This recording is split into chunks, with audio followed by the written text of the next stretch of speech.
Hello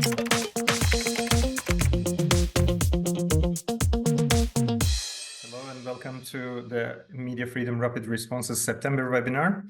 As the Media Freedom Rapid Response, we are monitoring press and media freedom violations in the European Union member states and candidate countries. And we have just published our latest monitoring report in the beginning of the month, which focuses on the first 6 months of 2024. Only 2 weeks ago, we also had a special interview with Amaury Lesplingard, the co-founder and chief technology officer of Check First, and Thomas Bergman, senior advocacy officer at the European Broadcasting Union, on the topic of spoofing, which was a thematic topic that received a special chapter in the monitoring report this year. And we are also going to talk about this topic again today. But today we are welcoming the MFRR's very own monitoring officers who have produced the monitoring report. First, there will be Antje Schlaf, Mapping Media Freedom Data and Development Manager from the European Center for Press and Media Freedom. Then Camille Magnisalis, Press Freedom Monitoring and Communications Officer at the European Federation of Journalists. Then Ronja Koskinen, Press Freedom Officer at the International Press Institute. Karol Luchka, Eastern Europe Monitoring and Advocacy Officer, again, in International Press Institute. And Teona Sekniashvili, Europe Network and Press Freedom Coordinator, and again, International Press Institute. Thank you and welcome, all of you. First of all, I would like to ask Antje. Antje, what does the monitoring report cover and which sections are included in this report? Thank you, Gürkan, and welcome everyone.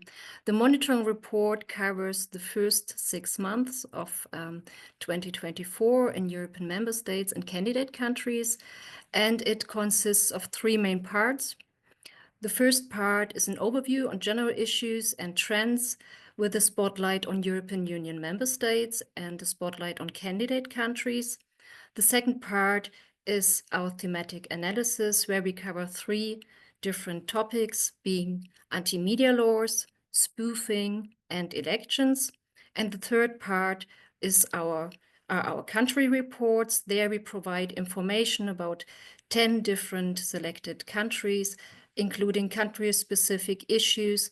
For European Union, this is Croatia, France, Germany, Hungary, Italy, and Slovakia. And for candidate countries, this is Albania, Georgia, Serbia, and Ukraine. Thank you, Antje. And may I also ask, what are the outstanding trends that entered into the monitoring report this year? Yes, sure. I would like to share some visuals, so give me a second to share my screen. In the first 6 months of 2024, we recorded more than 750 media freedom violations in European member states and candidate countries, involving more than 1,200 media-related persons or entities being attacked within these incidents. I will pick some general issues and trends. I will focus here on European Union member states in terms of numbers. However, these issues, of course, also exist in candidate countries, just maybe in a bit slightly different numbers. All the details you can find in our report. First, let's have a look on which type of attacks journalists and media workers face. Generally, they face physical attacks, verbal attacks, property attacks, legal consequences, as well as censorship and interference. All the details you can find in our report. Here, let's have a look on what are the most frequent types of attacks. Most frequently, media workers get intimidated and threatened, both online, through social media, through emails, but also offline, including death threats. Intimidation and threatening is involved in around every 5th incident we recorded. The second most frequent type of attack is blocked journalistic activity, being involved in around every 6th incident and covering blocked access to events, including press conferences, blocked access to information, and also blocked distribution of journalistic content. We saw a huge rise here in this category. Already in the first half of 2024, we recorded a similar number of attacks within this category like we recorded for the full last year. There are other categories which where we recorded an increase, like editorial interference or spoofing, for example. For both of these types, we already recorded twice the number of alerts in the first half, like we recorded in the full last year. But it's not only the most frequent type of attacks which are concerning, or the one which are increasing. Generally, physical attacks or anti-media laws are of major concern. Let's have a look who are the perpetrators who perform these attacks. In European Union member states, private individuals remain the main perpetrators, being responsible for nearly every third incident.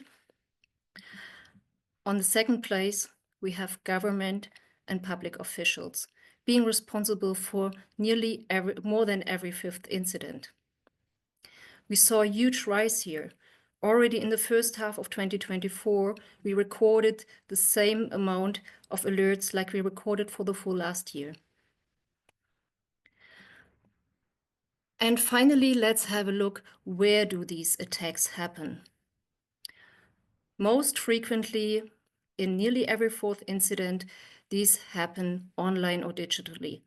This includes online harassment, online threats, death threats, online, but also hacking or DDoS attacks. Also here we saw a huge rise with already similar amount recorded only in the first 6 months, like we recorded in the full year last year. We also saw other increasing contexts or environments like in the office or at work. This covers editorial interference, for example, but we also see several cases of vandalism, externals going to the offices of journalists and vandalizing there. We saw a huge increase here, already twice the amount of alerts recorded in the first half of 2024, like we recorded last year. That's a few selected issues and trends. You can find more in our report. Back to Görkan. Thank you so much, Antje. And with this information in mind, now we can proceed to the country-specific chapters. There were 10 countries that are specifically under focus in the monitoring report, the first half-year report. However, today we are going to pick only 4 countries, and we will first start with Camille. And Camille, can you tell us what kind of violations were reported in France in the first half of the year? And are there any emerging trends in the country that stand out compared to previous years and other countries? Hello, everyone, and thank you, Görkan, for this important question. So yes, France was picked up for this monitoring report because of the explosion of attacks since January, actually. So France is among the 5th European countries with most of the attacks targeting the journalists. And if we have an analysis in comparison with the data and all the countries, France was one of the rare countries on the platform with the number of attacks quadrupling in June due to the election period in comparison to January. So there is alarming number of xenophobia attacks in France, double actually in comparison to in June in comparison to January, with clear reference to elections. So in France, we can see the rise of a smear campaign, online attacks, online threats targeting the journalists. But we have to keep in mind, and we have actually a lot of examples of online attacks escalating offline. So for example, there was a lot of examples that I could use today, but France 5, France 5 journalist Karim Rissouli and also Naturel Moadem from Arrêt-sur-Image both received letter at their home. So it means the people know their address, and with similar threats that were made online, but then offline. So raising concerns for the safety of the journalists. We had also sexual assault in a meeting. So also journalists received threats of violence to Dietrich just before the publication of an article in relation with the elections and the and the far-right party. So we can see that there is June is not reflective of all the attacks, but we can see that there is a really trend to harass online, but escalating offline. Then the censorship remains a huge concern in France. It's actually the second most frequent type of attack in France. So we had 12 recorded in the first 6 months, compared to 11 cases for the full year of 2023. And actually, this worrying deterioration in the safety of journalists in France kind of goes in hand, we can see, with a sharp decline in media pluralism. And it was also highlighted actually by the Media Pluralism Monitoring Report. In June, we can witness a growing influence of commercial interests, media owners compromising editorial independence, media typhoons such as, for example, Vincent Bolloré, and we will discuss it later in the spoofing topic, how they also used spoofing attacks, we will see with Reporters Without Borders, to discredit the media outlets, to spread contents in their favor, and also interfere with the editorial independence. But I will keep this for later. But we are also in a really tense political context and hostile context for the journalists, because there was also this parliament's approval of the draft reform planning to merge service public media broadcasters together, France Télévisions, Radio France, INA together, and it sparked again strong criticism of risk of media pluralism to be affected. And what also really differentiates France with the other countries would be also a lot of attacks during the demonstrations, but with the majority of violence coming from police forces. So it raised also again the concerns, and we also had cases of journalists pressured to hand over sources. And I could cite different examples, but one of them was a Blast journalist. She was arbitrarily arrested for 32 hours because she refused to hand over confidential sources regarding investigation into French arms sales to Israel.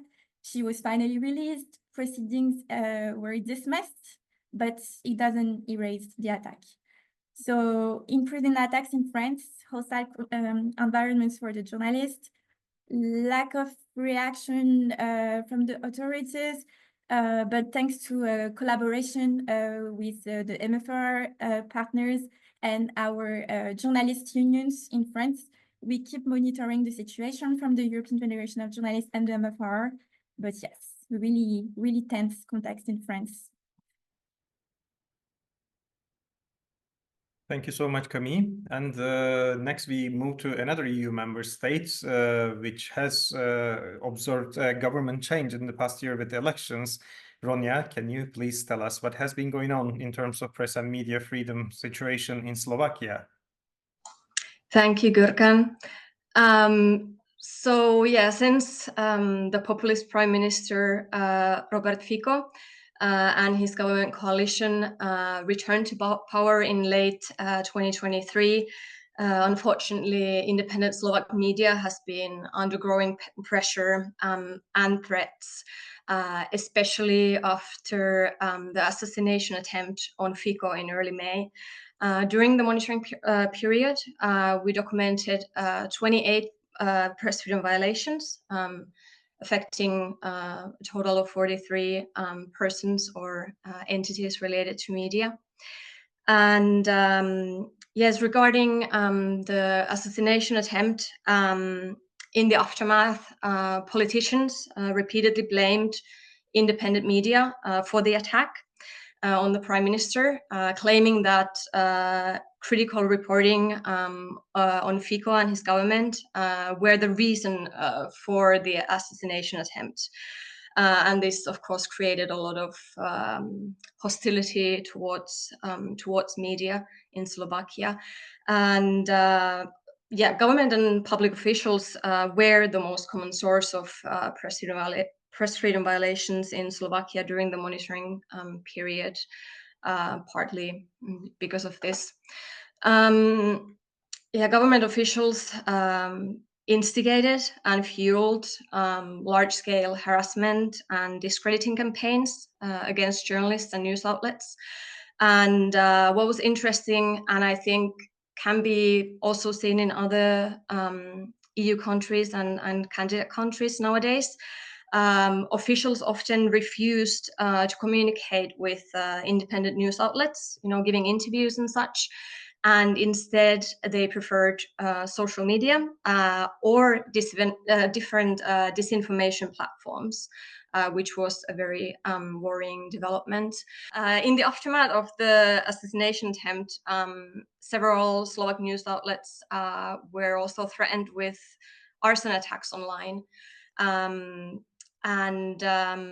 Two Slovak journalists were also doxxed. Their phone numbers were published online in order to harass them. And maybe the most alarming developments in Slovakia involved several anti-media laws proposed or passed by the government. And first of them was a bill that was approved by the parliament regarding labeling civil society organizations that receive over 5,000 euros annually in foreign funding as foreign supported. So kind of like a foreign agent type of law. Then we also had amendments to media and access to information laws that were proposed, introducing a right to a correction and also allowing officials to charge money for extensive information requests, so hindering journalists' work in that regard. And the third one, the parliament passed a bill to dissolve public broadcaster RTVS, raising concerns among press freedom advocates and media in Slovakia. The government wanted to replace RTVS with a government-controlled entity, STVR. And critics denounced this as an attack on press freedom and also conflicting with the European Media Freedom Act. And regarding the case of Jan Kuciak and his fiancée Martina Kushnirova, who were murdered in 2018, we unfortunately got more bad news. So the two prosecutors who were overseeing the case resigned due to the abolition of the Special Prosecutor's Office. This was due to a government decision. And this means that the new prosecutor or prosecutors will have to familiarize themselves with thousands of case file pages, which will, of course, affect how the case will move forward. And it was also worrying that, the decision to abolish the Special Prosecutor's Office, this, like Kuciak's case, was the first one to be affected by it. And despite the hitmen and intermediaries receiving lengthy prison sentences, the businessman, Marian Košner, who has been accused of masterminding the murder, was found not guilty twice now. And the second acquittal was in May 2023, and the prosecution took the verdict to the Supreme Court. As of now, the information that I have at the moment, the court date has not been set, but it's expected to happen this year. So we are following the situation in Slovakia and also Jan Kuciak's case very closely at the moment. Thank you. Thank you so much, Ronya. And we have been calling for justice for Jan Kuciak for years now. And hopefully we will be hearing some positive developments in the coming years. Next, we proceed to a candidate country. Under Russian invasion, the media landscape in Ukraine is still strong and vibrant, yet there are also many press and media freedom violations in the country. Karol, can you give us an overview of the types of press and media freedom violations observed in the country, in Ukraine? Hi, Gurkan. Yes, of course.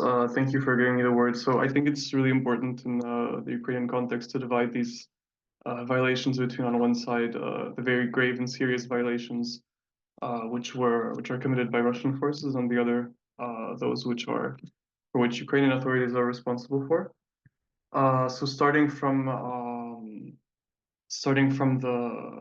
the ones which were by Russian forces, obviously the armed conflict, which started in February 2022, led to an unprecedented security crisis in Ukraine, and this crisis in turn was responsible for the deaths and injury of numerous media workers in Ukraine over the past 2.5 years.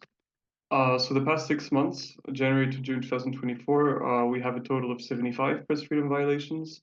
That's both by Russian forces and by Ukrainian authorities. And yes, while in the first 6 months we didn't have any journalists killed, as you might know, a bit later in August this year, there was a death of a media worker, a security staff officer working for Reuters. His name was Ryan Evans. He was killed in the eastern city of Kramatorsk in a shelling of a hotel used by media workers. And I mean, this case, of course, showed that while there's less cases like this now than in the first few months of the war, these have not gone anywhere, and media workers are still at great risk reporting on Russia's full-scale invasion of Ukraine. And what was maybe even more worrying in this reporting period was that we witnessed actually an increased number of media workers wounded outside the context of frontline reporting. So we had 5 cases like this in the monitoring period, and only 2 actually on the front line in the first 6 months of this year. And this in part was explained by a very bad security situation in Kharkiv in eastern Ukraine throughout the spring. 3 journalists were wounded there in the city, so as civilians, among other civilians, while reporting. And in this context, actually, of the recent attack in Kramatorsk, which I mentioned earlier, where the Reuters security staff person was killed, it's important to underline that we're observing a trend of increase of more and more deliberate Russian attacks on hotels and other infrastructure, which is known to be popular among journalists. And the data we collected seems to confirm what journalists traveling for reporting work to Ukraine have learned over these past few years, which is that they must now try to actually avoid hotels and stay at other places, because Russian forces seem to be targeting these places maybe as a way to intimidate journalists from actually traveling to Ukraine for reporting work. And more generally, in terms of Russian strikes, we witnessed kind of an increase also in this first half of this 2024 of attacks on media infrastructure. So we had 6 cases of attacks on media offices and TV towers in Ukraine in this first half of 2024. That's more than throughout all of 2023. I mean, a very visible example of this was, for instance, in April when Russia destroyed the Kharkiv TV tower. That's the situation in territories which Ukraine controls. But as you probably know, more than 20% of Ukraine is under Russian occupation. And in these territories, the dangers facing journalists are very different, obviously. And they're linked to being jailed and tortured. So in the first half of 2024, we saw at least 6 cases. I mean, these are cases that we know of because as there's many cases that we just no information comes out on. 6 cases of journalists being arbitrarily detained or kidnapped by Russian occupying authorities, and at least 4 of these media workers are facing potentially long prison terms on trumped-up charges. So as I tried to mention, it's very difficult to even obtain basic information about these arrests, where these journalists are, what they are accused of, etc., because these kind of regions are a bit under an informational blockade. And obviously these journalists, the reports have surfaced of these journalists being tortured while under arrest. But the attacks don't only occur in the physical space, they also occur online. We recorded for at least 14 major hacking attacks targeting Ukrainian media in the first 6 months of 2024. Obviously, there are probably more than this. This is just what we recorded. And more importantly, it's that these 14 attacks, they represent nearly half of all major hacking and cyber attacks on media that we witnessed across all of the EU and candidate countries. So half of all these attacks in all these countries took place in Ukraine, which just highlights how big this issue has become in the country. And in most cases, Russian sources are thought to be responsible for these attacks, even if fully determining the organizers of these attacks is, I mean, in Ukraine, like in other places, it's almost impossible to determine this. So that would be a short presentation of Russian crimes against journalists in Ukraine. And while these are the most serious, obviously, and they're not comparable, in these first few months of 2024, we also had an increase of situations in which Ukrainian authorities sometimes use the war as an excuse to limit the rights of journalists. We had reports on cases in which the Ukrainian military instructed journalists to produce reports under a chosen angle. There was a very highly mediatized case in Ukraine where the military tried to threaten a journalist with drafting him into the army to try to scare him into not publishing investigative reports. So this is obviously a big threat to male journalists who could be drafted into the army in case their reporting is not is kind of seen as uncomfortable. This is in addition to cases of surveillance and intimidation of journalists. And these have resurfaced in Ukraine at the beginning of this year for the first time in many years. The secret services were suspected of surveilling journalists. And in parallel, and this is not directly linked to the war, but this is a bit specific already, but the situation at Ukraine's national press agency, which is called Ukrinform, degraded over the past year. In May, several journalists came out with allegations of internal censorship at the national press agency, and the reaction was kind of surprising by Ukrainian authorities because the reaction was to just replace the head of this agency with a military figure who was previously an army spokesperson. And while in general it seems that the Ukrainian media community was not didn't find this person, his name is Serhiy Cherevati, particularly offensive towards media in any way, but it was just a bit odd and maybe a bit odd concerning this approach to nominate a military person to head a civilian press agency, and it kind of shows. I mean that would kind of steer away from maybe the standards of journalism in terms of rather making the press agency a kind of communications tool on the Ukrainian army. So all in all, Ukraine's media sector still faces very serious challenges linked to Russia's war of aggression, and these take place both offline and online. Worryingly, the physical attacks by the Russian army seem to be intensifying recently, even if, of course, there's still many less of them than in the first months of the war.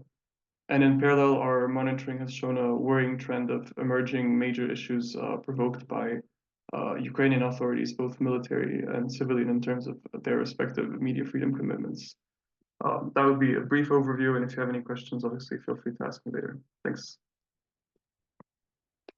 Thank you so much, Karol, for this very thorough overview of the situation in Ukraine. And once again, let us repeat that we stand in solidarity with all the journalists and media workers and media outlets in the country. Next, we proceed with another candidate country. Georgia has been included for the first time within the scope of the MFRR after being announced as a candidate country in December 2023, making it eligible for our monitoring, support, and advocacy activities. And we have been covering Georgia since the beginning of the year. And Teona, you have been covering the country very closely. And can you tell us what developments you have observed in the first half of 2024? Thank you very much, Gurkan. Hello, everybody. Thanks for organizing this webinar. One thing which we can say is that what we witnessed in Georgia within the first months of 2024 is a really rapid deterioration of press freedom. And it's not that press freedom in Georgia was rosy before. The situation was difficult before as well, but the press freedom decline was rather steady for years. But the situation in the first 6 months of the 2024 was really unprecedented for the country on many different levels. And this decline became especially visible with the reintroduction of the foreign agent law, which I will be speaking a little bit later, but I also want to explain in which context this repressive piece of legislation was introduced. So there are a couple of major pressing issues that I want to highlight. First, smear campaigns, which are old news for Georgia, but they intensified recently. We have seen that high-level government officials, including the Speaker of the Parliament and Prime Minister, would refer to journalists as censors, liars, spies, and foreign agents, repeatedly. Especially, they were also hostile to the fact checkers and NGOs working on press freedom. Then we have also seen that safety of journalists faced numerous threats, especially when journalists were covering demonstrations against the foreign agent law. We have documented that at least 20 cases of journalists being attacked during the demonstrations, physically and verbally. In some cases, journalists were injured as well. And here are two major problems. One is the fact that these journalists could be identified as media workers. They would repeatedly tell security forces, riot police officers that they were members of the press, but these police officers would just keep assaulting journalists physically. And another problem is impunity, because according to the information I have and from what I hear from these journalists, these cases have not been investigated still. There are many different dimensions to the safety of journalists in Georgia. I should also mention the very worrying trend that a lot of the journalists, not only journalists, like hundreds of government critics, included activists and included people who just participated in the demonstrations against the foreign agent laws, received threatening calls and insulting calls from numbers that were registered in countries outside Georgia. Also, these cases have not been investigated, although journalists themselves have addressed the investigative offices multiple times. And also, journalists' offices, cars, personal belongings have been vandalized. Some unknown individual would hang posters on the offices of the leading independent foreign-funded media outlets, or on the cars, as I said, calling them. These posters would include messages calling these journalists spies and foreign agents, and much more, also insulting messages that I won't repeat now, but that's the tendency. And again, impunity here is a huge problem, because these cases were not investigated either. Another issue that we have outlined and put out a statement about is barring journalists from entering the parliament, especially the journalists from the online media outlets. This has happening repeatedly, and journalists from online media outlets were in fact unable to cover the debate over the foreign agent law. And this practice continued even after the foreign agent law was adopted. Also, journalists from televisions have been barred from reporting from the parliament based on the speaker's decree and based on the complaints made by the members of the parliament. So just before I move to the restrictive legislation that was recently adopted in Georgia, I just want to mention a very important point of data that almost a third, or rather a third of those cases that we have documented, of those violations that we have documented, were perpetrated by the government or public officials, and a little bit more than the third, in more than a third of the incidents were perpetrated by the police or state security forces. I think this is also very important to keep in mind. So as I said, foreign agent law was it's probably still one of the most pressing issues for the journalists in Georgia, for the journalists especially who work in donor-funded outlets, and this is almost all independent online Georgian magazines and newspapers. And there is something that one needs to keep in mind, that it's when the foreign agent law is discussed, the accent is sometimes, the focus is on the fact that those online media that are foreign funded will have to label themselves as organizations pursuing interests of foreign power. Of course, this is problematic, and we have also mentioned it in our statements, because then journalists will kind of discredit themselves, or like help authorities discredit independent media. But the picture is much more serious, because actually this law grants the Ministry of Justice almost unlimited powers to do all kinds of investigations into the work of the independent media, request all kinds of information, quote unquote, personal and confidential information. And if the media does not do this, they will face quite heavy fines repeatedly. And yeah, we'll see how the law will be implemented exactly. So far, again, from the last information, I have only 1% of this of NGOs and media that are funded by foreign sources have registered in the registry. So we'll see how the law will be implemented in the future. And another quite problematic legislation for press freedom and freedom of expression is a so-called anti-LGBT propaganda law, which exactly is titled Family Values Bill. Actually, MFRR, together with its partners, put out a statement about this legislation today. This law, in addition to the fact that might be, discriminatory and is in conflict with the equality principle, also has a very strong press freedom dimension, because it in fact bans media from covering the issues of LGBT plus community in Georgia, including broadcasting movies or reports regarding which include LGBT plus community. And the language here is very vague, but the law clearly mentions broadcasters and clearly affects broadcasters. So yeah, that's a brief summary of the situation, of the press freedom situation in Georgia. Thank you so much, Teona. Unfortunately, not unfamiliar topics when compared to several other EU member states and candidate countries. We have seen both laws or legislative attempts that were restrictive towards gender identity, or more censorship-looking ones, as in press and media laws.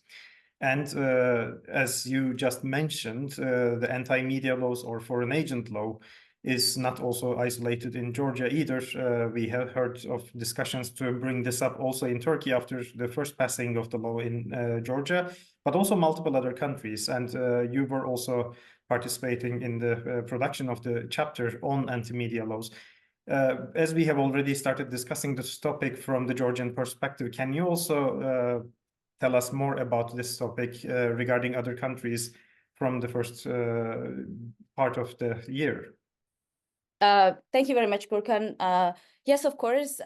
Well, what we are observing, in fact, is that, as you said, multiple countries have these kind of laws high on the agenda. So these foreign agent laws, or laws that clearly threaten press freedom, seem to be kind of contagious. And the trend that legislation is weaponized against press freedom is really worrying.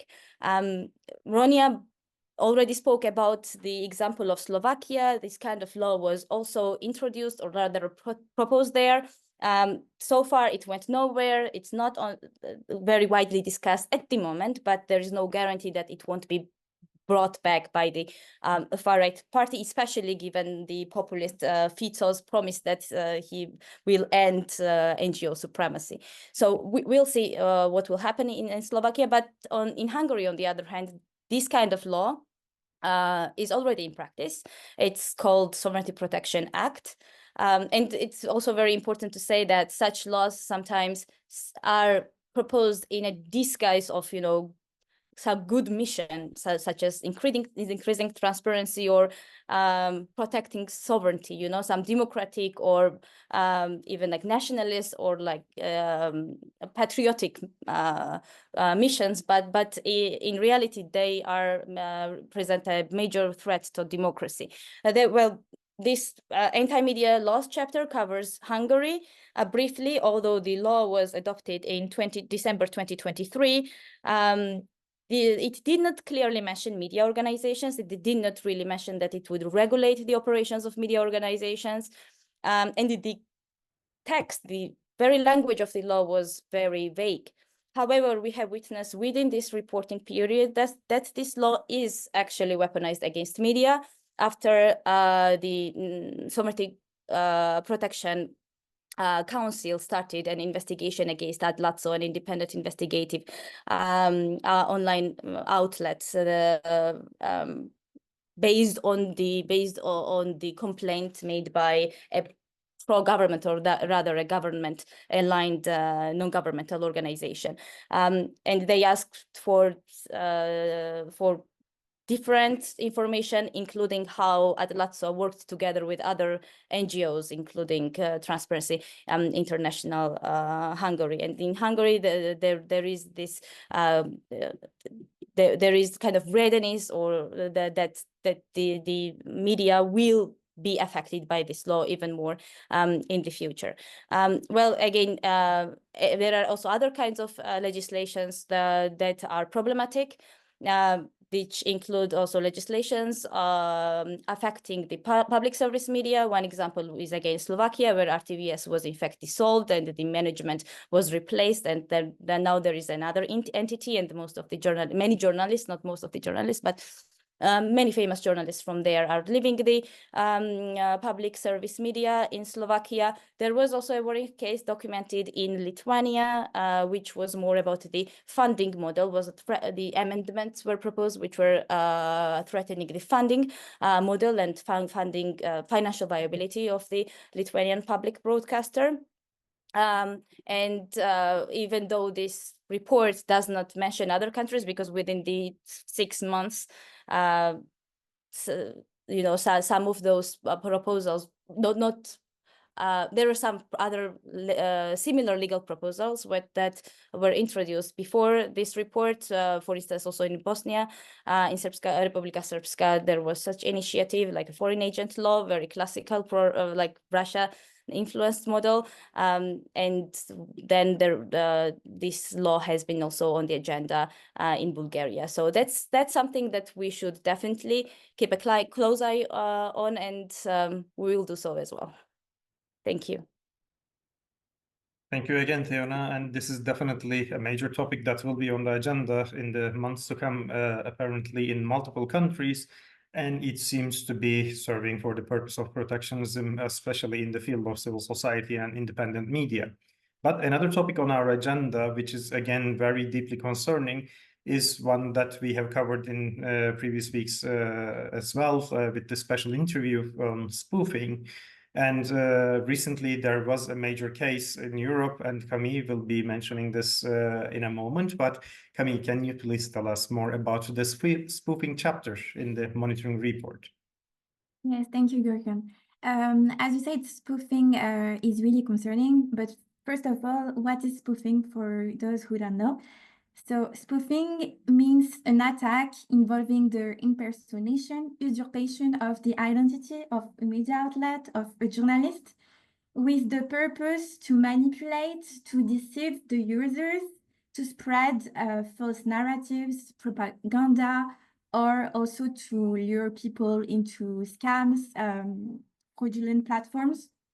So this phenomenon is not new at all, but it's true that the quantity is really increasing, especially with the rise of the AI and the digital tools, and which require then a really greater vigilance from the states and from the platforms.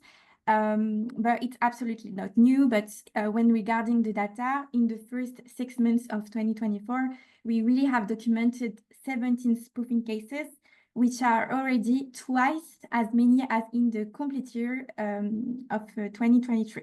So we can see.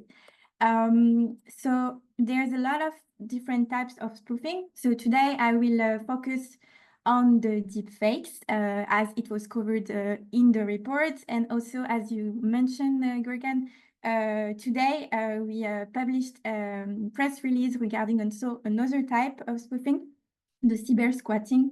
So I will explain you. But really, the purpose is really to discredit the media outlets, the journalists, and to manipulate and deceive the users. And then, of course, impacting also the right to access to reliable information free from manipulation. So regarding deepfake, so deepfake is really when you involve AI, so to alter photo, voice, video material with the AI to generate fake contents. So deepfake are mainly used for propaganda purpose. And actually, since the Russian invasion of Ukraine, we recorded a total of 5 cases in Ukraine, Poland, and France, with spoofing used for propaganda purpose by the Russian social media channels. So I could mention different example, but for example, in Ukraine, you had Ukrainska Pravda, 1+1. They report a lot of fake content.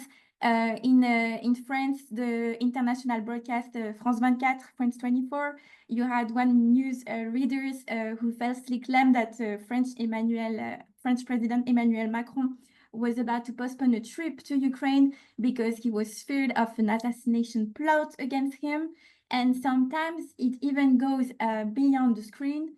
For example, in Germany, Tagesschau was directly discredited as an anti-government demonstration in Dresden because there was like 3 fake AI audio files that were played during the demonstration to create Tagesschau false apologize for lying to the readers. And unfortunately, those are absolutely not isolated cases. But what's important to understand is that those deepfake with propaganda purpose can really have dramatic consequences for also the lives of the journalists. In Serbia, Dinko Gruonic, journalist, he was the target of a deepfake. So there was a fake montage video of him saying how proud he was sharing the name of a criminal, a Christian criminal, in a festival in Dubrovnik. And from this video that was shared on the Russian social media and then channels, and then on social media, he was really portrayed as an enemy of the political opponents, which triggered actually 2 criminal complaints against him. People accuse him of hate speech, protests at the Novi Sad University where he gives a lecture, and an unprecedented level of death threats online, but also at his residence with a graffiti found on the wall of his building, prompting at this time the MFRR providing him with safety measures, including private security for 3 months. So you can really see that behind those AI manipulation, it can really put in danger the journalists. And actually, in the case of Dinko Gruonic, the politicians was also using this video in public debates to portray him as political opponents and to also silence his reporting. And we can see that in those Balkans area, the politicians also tend to verbally abuse the journalists in the public debate. And this new, not new, but this deepfake attacks is another possibility to target the journalists and silence critical reporting. Then we witnessed a lot of deepfakes for scams to lure people into fraudulent platforms. So there was a lot of countries targeted, but among them, if you take Denmark, the journalists from DR, TV2, and BT, they were the ones most targeted. So with the creation of fake stories, fake articles with the journalists, sometimes talking, sometimes just their face. So you click on the fake article, and then you're directly lured to fraudulent platforms or false advertisement of products. And what is problematic is that, for example, if you take only DR radio presenter Anders Lund Madsen, he appeared between only 2 and 10 January in almost 500 fake ads on Facebook, seen hundreds and hundreds times. And the problem is that despite being reported, more than 80% of those ads in January were still on Facebook. And those Danish media outlets, they reported to Meta, which was responsible for its content, with no reply. And it's really, like today we have a really concern is that how the giant techs, like Meta, because Meta is not the only one, but like Meta, have to take responsibility for those content, especially when they are reported. And the thing is that I will explain what happened a few days ago with the press release we published today. But there is also this other type increasing, which is cyber squatting. And cyber squatting, so you lease internet domains that clone legitimate media websites. So you really mimic the website with same logo, same visual, to spread false narratives that are then massively shared on social media. So when you see the website, it's really hard to see that it's a fake one, because you have to look at the URL and you can see that sometimes it differs from one letter to another. So you think it's actually the legitimate website that you know that are spreading contents, and then the propaganda can start. And as I mentioned quickly when speaking about France, the Media Freedom Organization, Reporters Without Borders, they were targeted by the media typhoon Vincent Bolloré because they found themselves under cyber squatting. So we found out that there was this agency of communication in Paris, Progressive Media, that Vivendi Group belonging to Vincent Bolloré is the minor stakeholder, actually. According to confidential documents obtained by RSF, we found out that they organized this cyber disinformation campaign against RSF.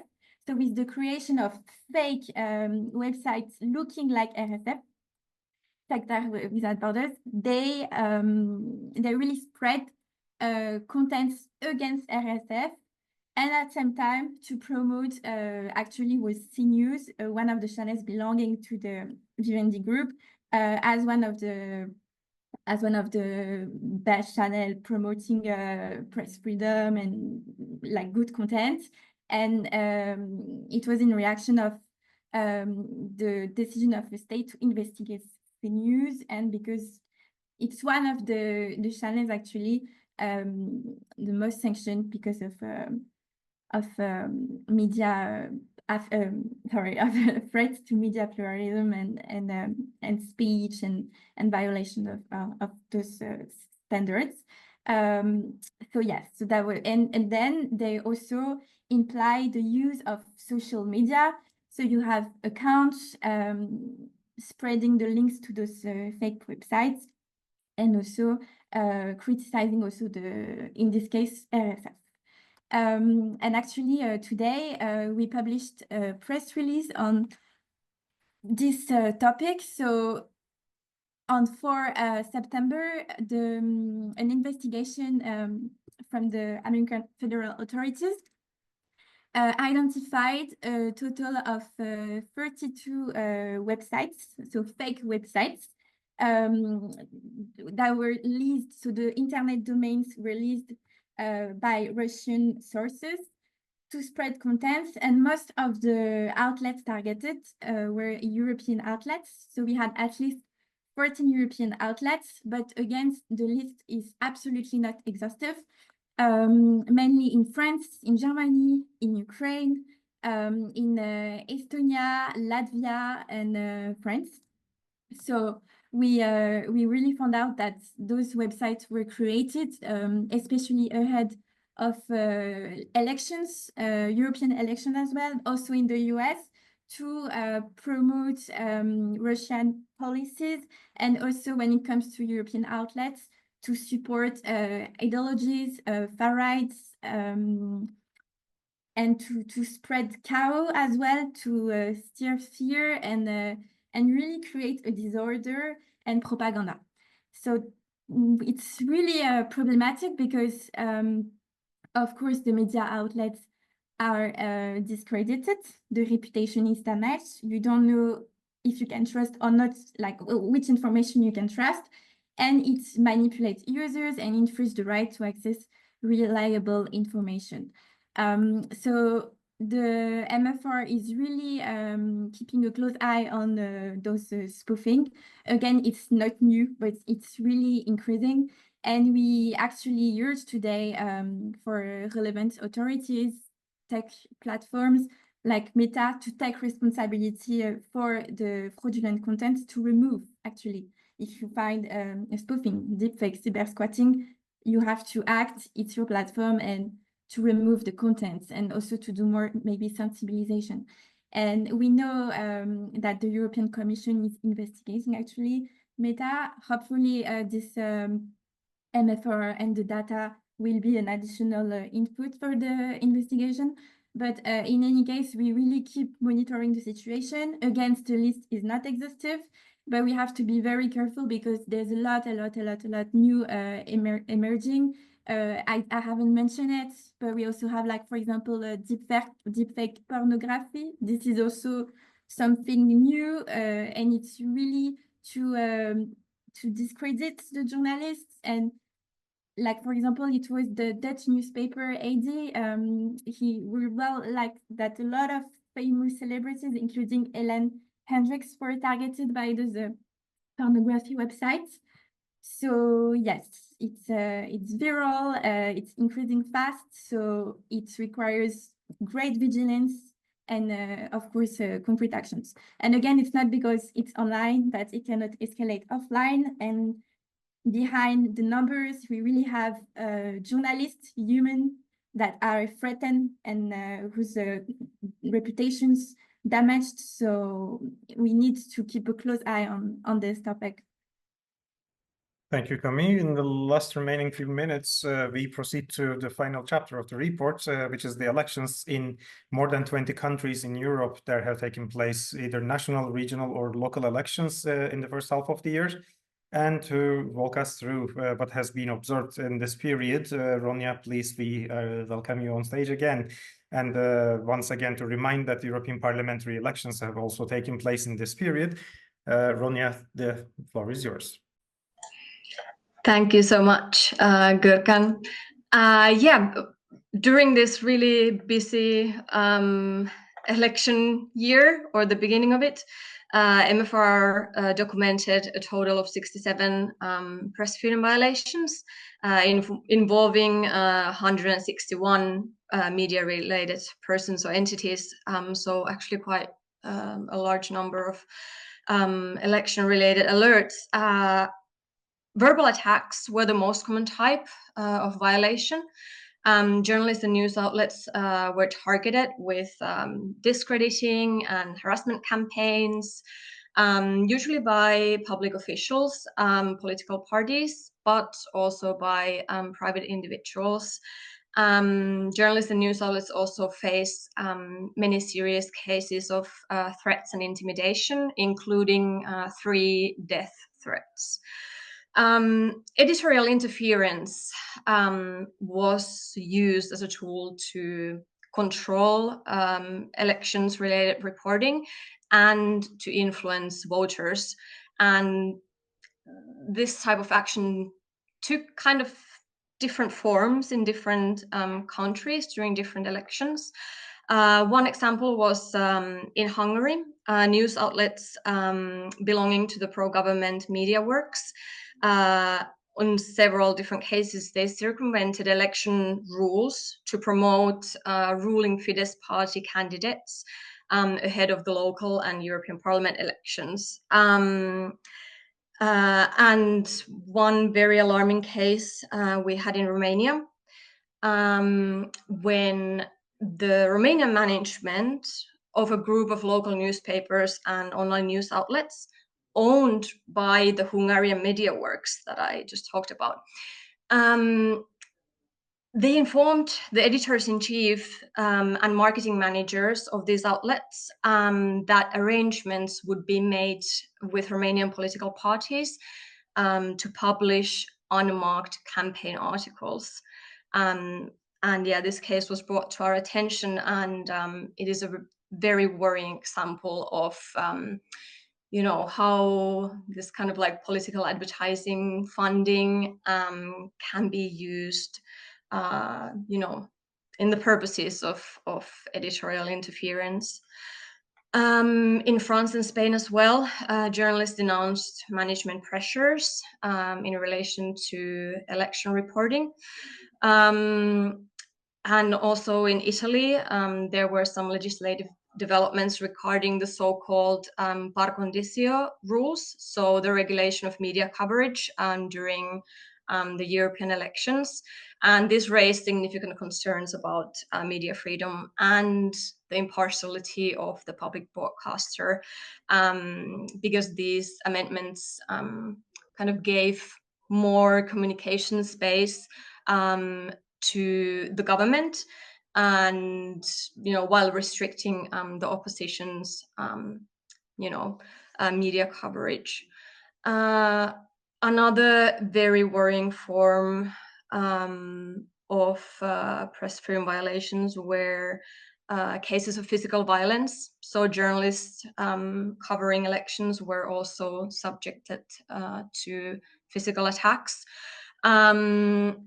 I believe we had 10 physical attacks documented in total. As an example, in Turkey, after the local elections, journalists in Eastern Turkey faced physical attacks by police while covering protests against the decision by electoral authorities to block the newly elected mayor of Van from taking office. So it was very much intertwined with the elections over there. And several of these journalists were also detained while they were covering these protests. Another incident that happened in Turkey, journalists were actually shot at by unknown perpetrators as they were covering a dispute at a local ballot box. Fortunately, we didn't have any reported injuries as the journalists rapidly left the scene. But yeah, they were really shot at with a gun. So this was a very extreme form of violence. As I said, we had physical attacks also in other countries, for example, in Germany, Serbia, and also in France. But I'm not going to go into too much detail because we are already over time. Just to mention other forms of election-related violations were obstruction, access blocking orders, DDoS attacks, investigations by authorities, and I believe we also had one pre-publication legal warning related to elections reporting. So yeah, as we know, journalism plays a very crucial role in democracies during elections, and as we can see here, the election period also poses threats to journalists reporting on this matter. But yeah, I'm going to leave it at that. Thank you so much. Thank you so much also, Ronja. And today we have covered the monitoring report, the first half of 2024. We covered France, Slovakia, Ukraine, and Georgia as countries, and also special topics in the thematic chapters of anti-media laws, spoofing, and elections. The Media Freedom Rapid Response tracks, monitors, and reacts to violations of press and media freedom in the EU member states and candidate countries. And this project provides legal and practical support, public advocacy, and information to protect journalists and media workers.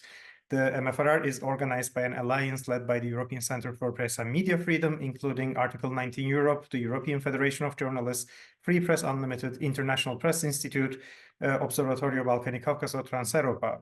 And it has started in 2020 and has been co-funded by the European Commission. Thank you so much for joining us today. I'm Gürkan Özturan, the Media Freedom Monitoring Officer at the ECPMF.